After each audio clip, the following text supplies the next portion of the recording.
नमस्कार मित्रांनो, आज आपण रस्त्यावर जात असताना आपल्याला रस्त्यावरती आंबे, जांभळा आणि हे भेटलेलं आवळा. तर बघू. तर कसे रे आंब? गोड 100 रुपये डझन. म्हणजे ही पूर्ण एक बॅग कितला 100ला? हा. तुम्ही बघू शकता ते लहान मुले खूप असे मेहनत करून आंबे वगैरे आणलेत आणि 100 रुपये डझन आहेत म्हणतात ते. आणि प्युअर गावावरून आंबे आपल्याकडे. आणि हे काय?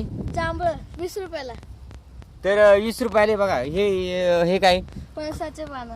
आणि पळसाच्या पानामध्ये द्यायचे का म्हणजे? हा. तर म्हणजे पूर्ण कितला? पूर्ण 20. अरे तो काय आणला रे? आवळा. अरे बापरे, खूप छान. हे बघा, पूर्ण निसर्गामध्ये जे झाडाला फळ येत आहे म्हणजे आवळा. तर अशा प्रकारे आवळेत आणि जांभळं आणि आंबेत असे गावाकडे रस्त्याला आपल्याला येताना भेटतात. तर